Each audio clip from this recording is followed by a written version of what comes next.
Assalamualaikum warahmatullahi wabarakatuh. Waalaikumsalam warahmatullahi wabarakatuh. Bu. Selamat sore semuanya. Sore, Bu. Selamat sore, Bu. Baiklah, untuk mempersingkat waktu, maka kita akan memulai pembelajaran ini ya. Tapi sebelumnya Ibu mau bertanya sama kalian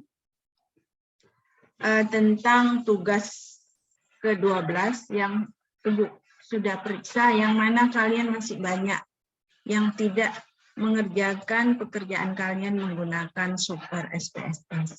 Ya, jadi ada nilai tersendiri bagi yang menggunakan software SPSS dan mengerjakan secara manual. Ya, intinya sebenarnya yang Ibu suruh sama kalian itu adalah mengerjakan secara manual dan SPSS. Ya, kalaupun manualnya itu ditulis dengan tangan itu tidak masalah. Namun ada penyesuaian ataupun evaluasi apa yang kalian kerjakan, dievaluasi kembali menggunakan software SPSS. Jadi bagi yang mau melengkapi tugas 12 dan tugas 2 itu, kenapa Ibu ambil tugas 12 dan tugas 2? Itu merupakan poin ataupun titik tolak dari statistika kita. Ya, itu distribusi frekuensi dengan regresi linier. Yang mana yang lainnya itu sudah terinclude di situ. Ya, regresi linier itu akan mewakili regresi linier berganda maupun regresi non-linier. Ya, dengan kalian menginstal software SPSS yang nantinya apabila kalian mau mengerjakan hal-hal yang lain, itu untuk sebagai evaluasi kalian tinggal gampang saja. Baik itu menggunakan Excel ataupun menggunakan SPSS. Ya, jadi bagi yang mau melengkapi, tolong segera dilengkapi karena mungkin Ibu akan input dan Ibu akan tutup untuk penilaian tugas dan kuis. Ya, coba tolong kameranya dibuka semuanya. Tolong kameranya dibuka ya. Iya. Itu si Ahmad Sauki ya, Ahmad Sauki sama yang ada beberapa orang lagi yang nilai tugasnya itu banyak yang kosong, ya banyak yang kosong, tapi sebagian sudah, ya tolonglah untuk tugas 12 itu dilengkapin ya, bagi yang belum mengerjakan ataupun menginstal software-nya tolong diinstal. Kenapa temannya bisa? Itu bisa aja kalaupun kita malas menginstalnya, kita ke ke rental ataupun ke komputer, mereka kan punya program tersebut. Dan itu juga gampang diinstal. Ya, gampang. Siapa sih Nova kayaknya belum ya. Nova Ramadhani Lubis belum ada SPSS-nya sepertinya. Hanya ada Bu. Sudah ya? Udah ngirim juga, Bu. Udah ngirim ya. Nah, jadi bagi yang mau belum ngirim, dikirim. Jadi untuk ini, untuk linear, untuk pertemuan kita yang ke-14 ini adalah membahas tentang regresi linear berganda dan non-linear. Ya, regresi linear berganda dan non-linear itu apabila kita mengerjakannya secara manual itu akan sangat memakan waktu yang lama, makanya kalau kalian punya itu, kalian bisa mengevaluasi hasil kerja kalian itu bagaimana. Jadi kalau linear berganda itu adalah suatu regresi yang mana variabelnya itu lebih dari 2 atau 3. Ya. Jadi itu perkalian silangnya sangat banyak. Dan itu biasanya pada saat menghitung digunakan bantuan Excel, walaupun kita manual kita menggunakan bantuan Excel, ya. Karena kalau kita hitung secara manual aja menggunakan kalkulator itu sering terjadi kesalahan, kadang angkanya banyak yang tertinggal. Ya, jadi Bu akan sedikit jelaskan di sini untuk regresi linear berganda ya.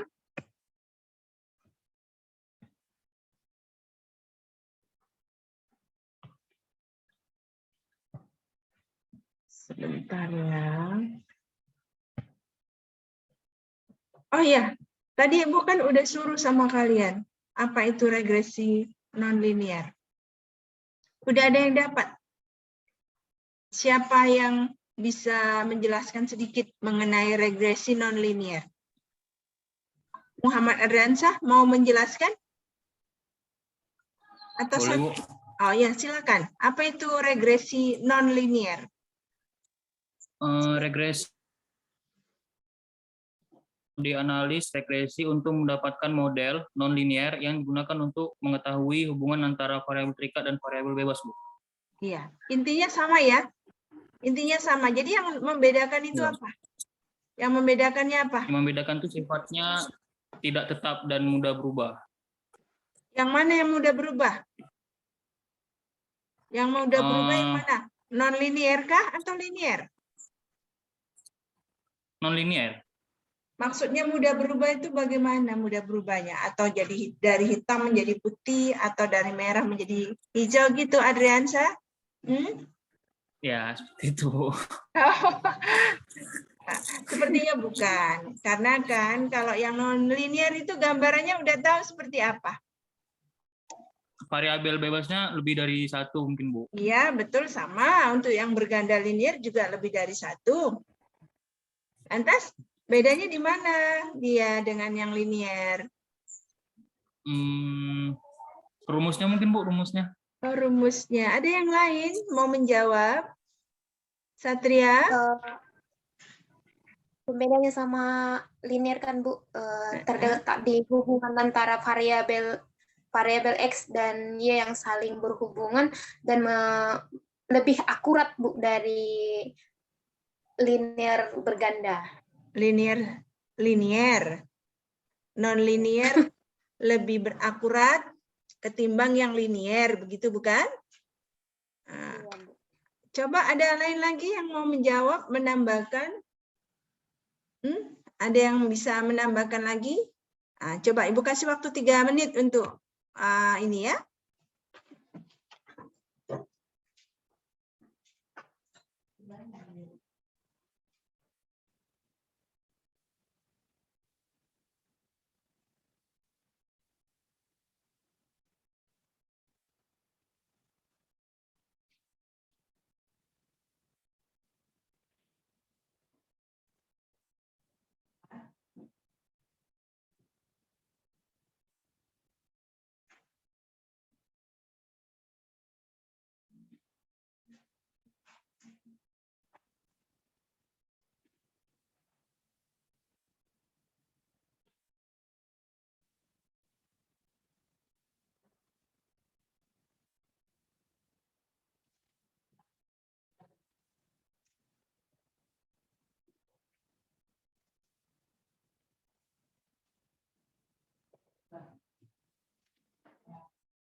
Oke, ada yang menambahkan? Ada lagi? Si Putri Handayani? Untuk regresi nonlinear itu yang sebagai cirinya itu apa? Sebagai cirinya yang membedakan antara linier itu di mana?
Kalau sebagai pendekat, Mm-mm. sebagai pendekat antara variabel.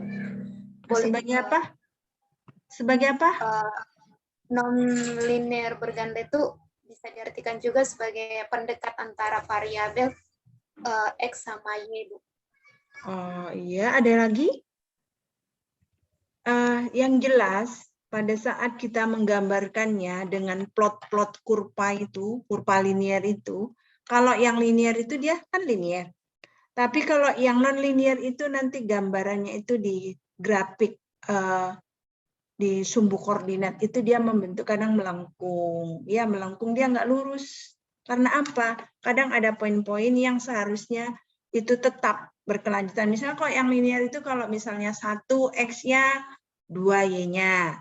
Ya, jadi kalau linear dia kalau 2 X-nya berarti kalau 2 berarti 4 Y-nya begitu kan. Tapi kalau non-linear tidak semacam itu ya. Karena apa? Itu disesuaikan dengan rumus yang ada sehingga dia itu gambaran plotnya itu mau seperti parabola ya, melingkar ataupun agak melengkung ke bawah ataupun melengkung ke atas. Itu yang khas sekali ya. Jadi kalau seandainya pengolahan datanya, apabila rumusnya itu yang nonlinear itu ada namanya rumus kuadratik ya, eksponen ya. Ada beberapa yang atau logaritma, dan itu biasanya rumusnya itu kita rubah dulu menjadi rumus-rumus yang linier. Ya, setelah dirubah menjadi rumus yang linier, itu kita bisa menggunakan bantuan Excel. Kalau kita menghitung secara manual itu menggunakan bantuan Excel.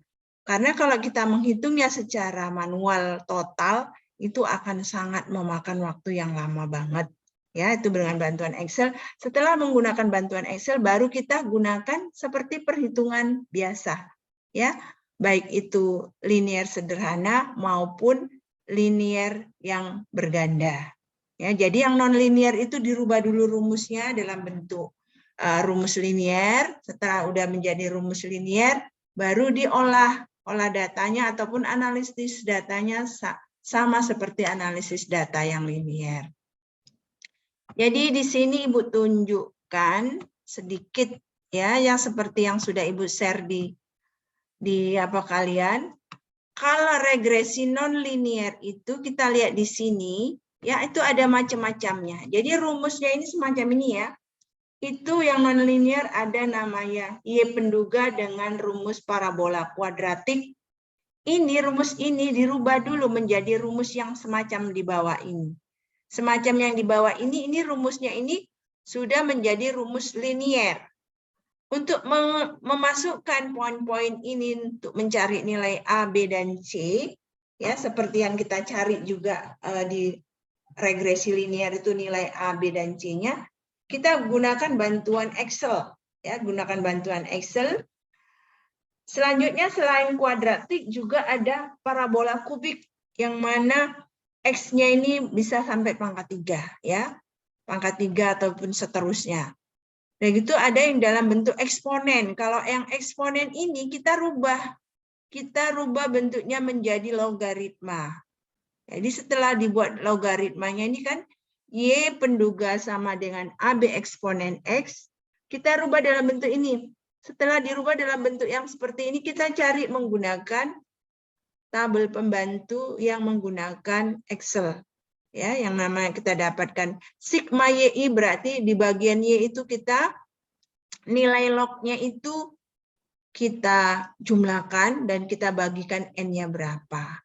Nanti Bu akan tunjukkan kalau waktu kita cukup bagaimana YouTube-nya mengolah data untuk mencari regresi linier yang merupakan rumus eksponen menggunakan cara manual dengan bantuan Excel. Kalau dengan bantuan XPSS itu tinggal cari, klik aja dia jalan sendiri yang mana sesuai dengan apa yang diinginkannya. Ya. Selanjutnya ini ada yang geometrik. Geometrik juga mirip ya. Geometrik dengan ini mirip ya. Nah, kebalik ya, yang ini AX eksponen B, yang ini AB eksponen X. Kita gantilah posisinya ini. Kita ikutin rumus yang ini. Sebelum kita masukkan ke rumus ini, kita gunakan dulu tabel pembantu. Kita cari poin-poin X, Y, lantas kita kuadratkan, kita jumlahkan, dan kita masukkan. Jadi inilah non-linear yang mana ini dirubah dulu, rumus-rumus yang non-linear ini dirubah menjadi rumus linear. Kalau regresi berganda, regresi berganda beda ya. Kemarin kan linear aja yang sederhana. A0 tambah X ya, BX gitu aja. Sementara kalau yang berganda ini X1, X2 sampai X ke N ataupun X ke K.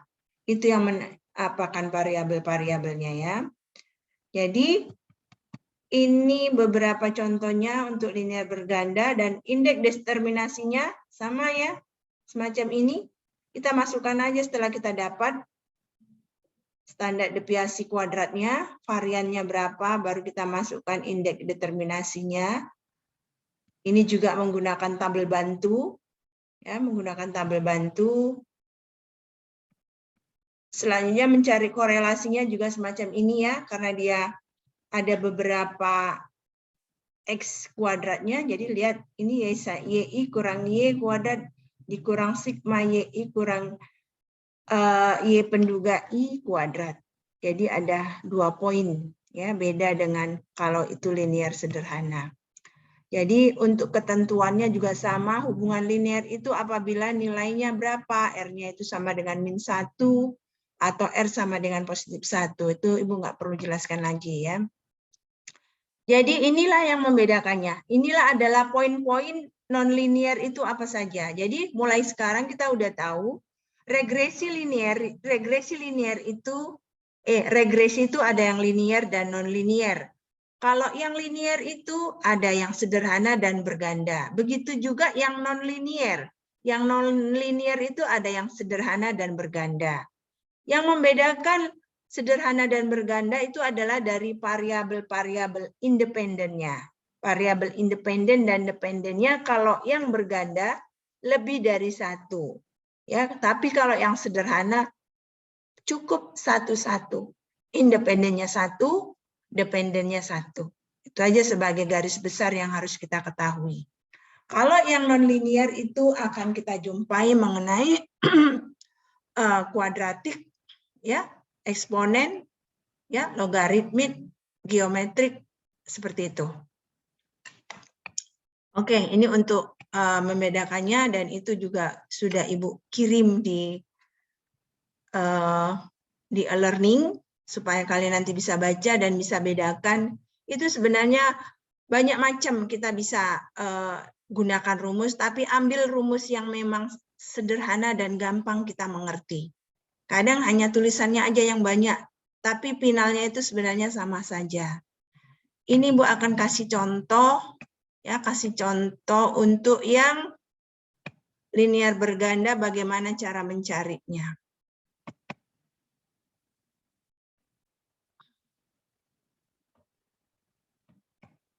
Ini satu lagi kita lihat untuk linear berganda cara mencarinya ya.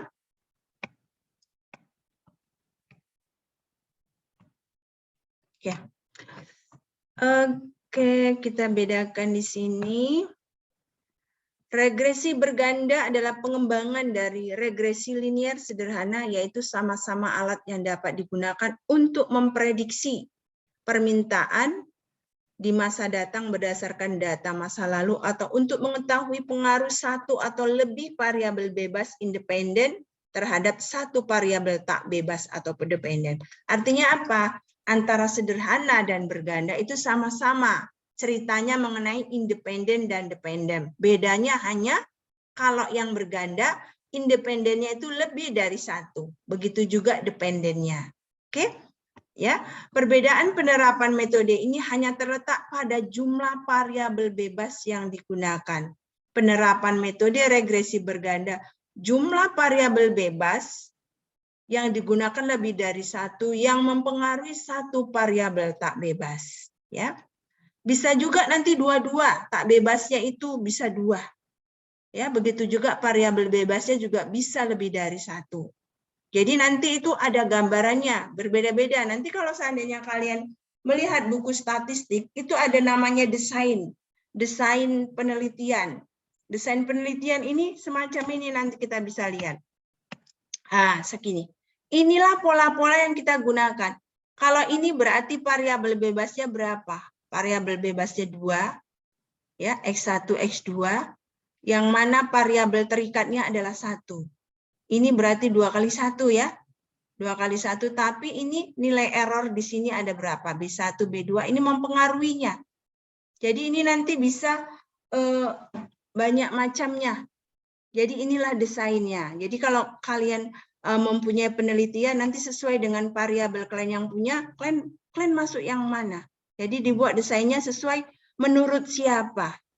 Nah, jangan asal buat aja, nanti ditanya nggak tahu. Ini penjelasannya banyak.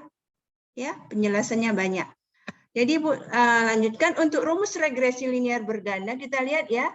A tambah B1 X1, B2 X2, dan B N ke Xn, di mana Y variabel terikat, X1 variabel bebas pertama dan selanjutnya. B2 itu adalah konstanta, ya. Ini desainnya semacam ini. Regresi linier dengan 2 prediktor, ini 1, 2. Kalau di sini ada X3 berarti 3 prediktor. Jadi ini bisa aja berubah. Kalian bisa tambahkan di sini. Kalau kalian mau buat 4 juga bisa. Mau buat 5 juga bisa. Itu biasanya kalau sampai 5, 6 itu penelitian profesor. Ya, kalau untuk sebatas kita untuk S1 karya tulisnya paling hanya 2 prediktor ya, ataupun 1 prediktor. Jadi dalam suatu penelitian saat tahap menganalisis data, bila topik permasalahan tersebut terdiri dari 1 variabel tak bebas ataupun dependen, ini Y ya, dan 2 variabel bebas ataupun independen, maka digunakan uji statistik dengan metode regresi linier dengan 2 variabel bebas. Ingat ya, kalau variabel bebas kita ada 2, seperti inilah desainnya. Jadi pengaruh variabel bebas yang mempengaruhi 1 variabel tak bebas dapat diilustrasikan pada gambar di bawah ini. Nah, misalnya kalian buat contoh semacam ini, apa yang kalian bisa buatkan masalah? Misalnya apa? Kalau di sini, pengaruh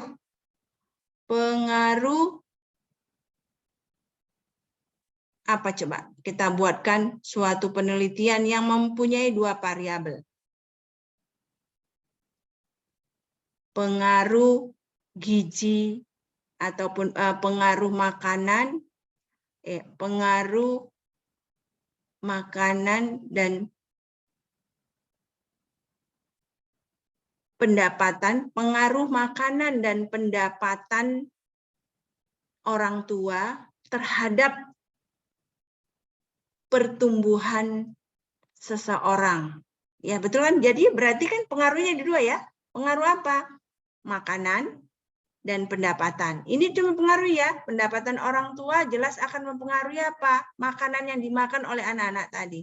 Kedua faktor ini bisa mempengaruhi apa? Pertumbuhan si anak. Nah, kita cari. Kalau kita makannya banyak, ini makan banyak tentunya mempunyai pengaruh terhadap apa lagi? Penghasilan orang tua. Kalau penghasilan orang tuanya berlebih, mencukupi tentunya makanan yang tersedia banyak, sehingga akan mempengaruhi apa? Mempengaruhi pertumbuhan si anak. Nah, itu merupakan salah satu contoh dari 2 prediktor. Itu kan masih dugaan kita. Dugaan kita apakah makanan dan penghasilan orang tua itu mempengaruhi ataupun berpengaruh terhadap pertumbuhan seorang anak. Nah, kita teliti dari beberapa sampel-sampel yang ada di sekitar kita. Kita carilah orang yang berpenghasilan di atas, orang tuanya berpenghasilan di atas 10 juta, dengan orang tua yang berpenghasilan di bawah 2 juta. Apakah pertumbuhan anaknya itu berpengaruh? Nah, tentunya kalau dia penghasilan orang tuanya itu besar, tentunya makanan yang tersedia di rumah juga akan banyak. Ya, biasanya kalau orang tuanya penghasilannya kecil, mungkin makan ikan yang ikannya kecil-kecil. Tentunya kalau penghasilan orang tuanya itu besar, tentunya makan ikannya yang besar-besar, yang mahal, gitu kan Satria? Iya. Nah, jadi apakah itu berpengaruh terhadap pertumbuhan anak? Nah, jadi kalian juga bisa meneliti seperti itu, ya kan? Jadi itu salah satu contoh regresi linier dengan 2 prediktor, yang mana variabel independennya ataupun variabel independennya itu 1, ya. Variabel dependennya 1 dan independennya 2, ya. Oke. Jadi membuat persamaan regresi berganda dengan 2 prediktor, yang pertama, Ibu tadi sudah bilang membuat tabel penolong, ya. Menggunakan apa tabel penolong ini supaya kalkulasinya mudah? Menggunakan program Excel. Menerapkan metode skor deviasi. Ini adalah standar deviasinya berapa. Mencari nilai-nilai konstanta. Konstanta itu apa? Nilai A dan B. Menentukan persamaan regresi dengan 2 variabel bebas. Mencari korelasi bergandanya dan mencari koefisien determinasi. Ya, kalian juga sudah cari ini bukan? Yang untuk linear sederhana? Sudah? Oke. Jadi bagaimana caranya? Kita lihat di sini langkah-langkahnya. Ya, inilah tabel penolongnya. Udah tahu ya? Jadi kalau tabel penolong untuk berganda, dia banyak. X1 kuadrat, X2 kuadrat, Y2 baru dikalikan lagi X1 sama Y, X2, Y, X1, X2. Begitu. Jadi kalau seandainya 3, ditambahlah di sini nanti X2, X1Y, X2Y, X3Y, dan X1, X2, X3. Ya. Kalau misalnya X-nya 4 gimana? Begitu juga kita tambahkan lagi di sini. Jadi banyak tabelnya, panjang. Nah, jadi menerapkan metode skor deviasi, inilah skor deviasi. Rumusnya ini ya. Jadi untuk mencari ini, kita ambil dari nilai sigma ini ya. Sigma di tabel penolong ini. Oke. Setelah itu baru kita buat di sini. Ya, kita masukkan di sini. Dan kita dapatkan nilai B-nya. Untuk mencari B1, B2 menggunakan rumus ini. Kalau kita sudah punya tabel penolong, kita hanya tinggal angkut aja. Sigma X2 kuadrat. Yang ini ya. X2 kuadrat. Yang paling bawah totalnya itu kita masukkan di sini. Di sini. Begitu juga yang ini. Asal nggak selip aja ya. Nah, makanya ini untuk mengalihkan ini, kita juga bisa menggunakan Excel ataupun yang otomatis. Excel-nya itu biasanya ada rumus klik, langsung dapat keluar hasilnya. Ya, itu boleh-boleh saja. Tapi kalau kalian mau kalikan secara manual dengan bantuan Excel, tapi manual, itu juga boleh. Ya. Untuk menghitung nilai konstanta A, ini rumusnya. Sigma Y per N dikurang B1. Ini ya. Setelah kita dapatkan nilai A, baru kita nanti bisa masukkan ke rumus yang selanjutnya. Ini. Ke sini. Ya. Untuk korelasinya kita gunakan rumus ini. Ada nilai B1, B2 per ini. Dan koefisien determinasinya ini dia. Nanti kita dapatkan persentasi keterpengaruhannya berapa persen. Ya, tinggal masukkan aja. Jadi inilah langkah-langkah cara menentukan ataupun menghitung regresi berganda 2 prediktor atau lebih. Ya, tinggal nambahi kalau misalnya dia 3 prediktor, tinggal nambahi aja X3 itu. Jadi langkah-langkahnya itu Nanti ada namanya uji hipotesis berganda, ini dia, uji signifikansi secara simultan bersama-sama. Kalau kalian nanti belum melaksanakan, itu nggak akan tahu, bingung. Tapi setelah melaksanakan baru tahu, oh rupanya ini urutannya. Inilah poin-poin penting yang nanti kalian akan dapatkan pada saat kalian menyusun skripsi. Ya, jadi ini nanti materi ini jangan ditinggal begitu saja. Kalian boleh simpan cara-caranya, pemahamannya, kalian ulangi, kalian baca lagi. Ya. Jadi kaidah pengujiannya nanti ada namanya F hitung kecil, F tabel. Jadi semalam pengerjaan kalian itu tidak ada hipotesisnya, hanya mengerjakan saja. Dan itu hanya cukup di situ, karena belum Ibu kasih tugas untuk yang sampai kesimpulan. Ya, tapi sudah Ibu buat nilainya, kalau memang ada SPSS-nya Ibu buat nilainya bagus, karena mereka berusaha untuk mencari. Ya, tapi kalau yang hanya sekedar begitu aja sederhana nggak mau mencari, ya sesuai dong hasilnya seberapa, ya. Jadi seperti itu ya. Nah, lantas yang di sini lagi inilah untuk menghitung F-nya. Baru setelah nanti dapat ini baru kita membandingkan F tabel dan F hitung, baru diambil keputusannya. Nilainya seperti apa, regresinya bagaimana. Ya, kalau kemarin kan kita masih sintak menghitungnya aja gimana. Itu aja pun masih bingung. Maunya kita langsung istilahnya kita praktekkan, kita gunakan software tertentu, udah dihitung, baru kita analisis, baru kita buat kesimpulan. Tapi kalau di jurusan apa itu biasanya ada namanya statistika 2, itu sampai dengan pengambilan keputusan. Jadi mulai runtun, mulai membuat distribusi frekuensi, penghitungan, regresi, baru selanjutnya diputuskan. Jadi nanti ada juga namanya uji signifikansi secara parsial. Parsial itu bagian-bagian tertentu. Signifikan enggak? Si A signifikan, B signifikan. Tapi kalau tadi yang keseluruhan itu namanya ini ya, apa namanya, simultan secara bersama-sama. Ini secara keseluruhan dia valid atau tidak, ya, dia tertolak atau tidak H0-nya. Kalau yang secara parsial begitu juga, jadi dia harus runtun, tidak selamanya yang keseluruhannya itu. Jadi biasanya kalau untuk penilaian terakhir itu yang simultannya. Apakah simultannya itu F-nya itu F hitungnya lebih besar sehingga penelitian kita diterima atau tidak, begitu. Nah, untuk menghitung nilai standar error-nya semacam ini ya. Ini juga dari tabel bantu tadi. Jadi menghitung nilai standar deviasi regresi berganda ini. Jadi kalau misalnya Ibu kasih tugas, kalian ikutin aja langkah-langkahnya ini, itu nggak akan salah.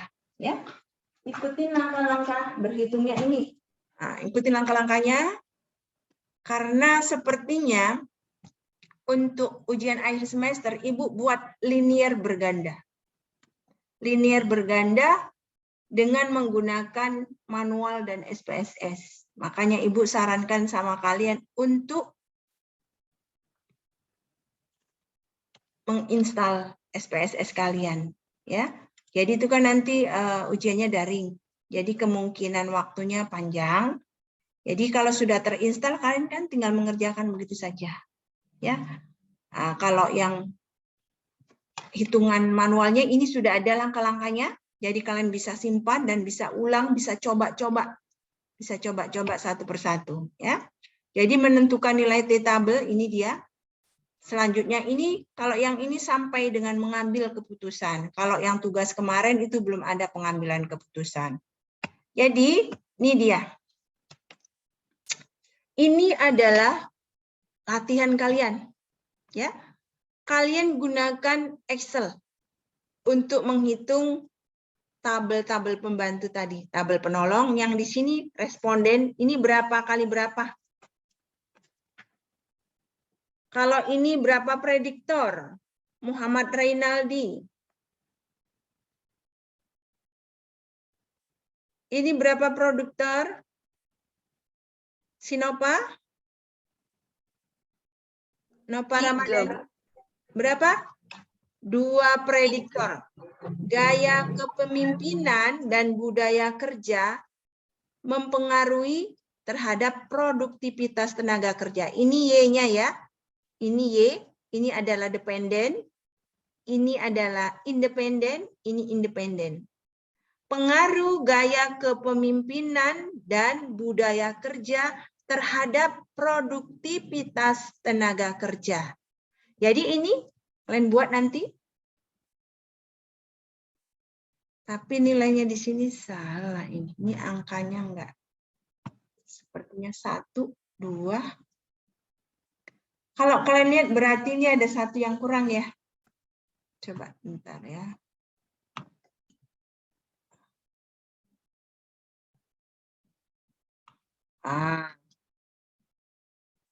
Ya.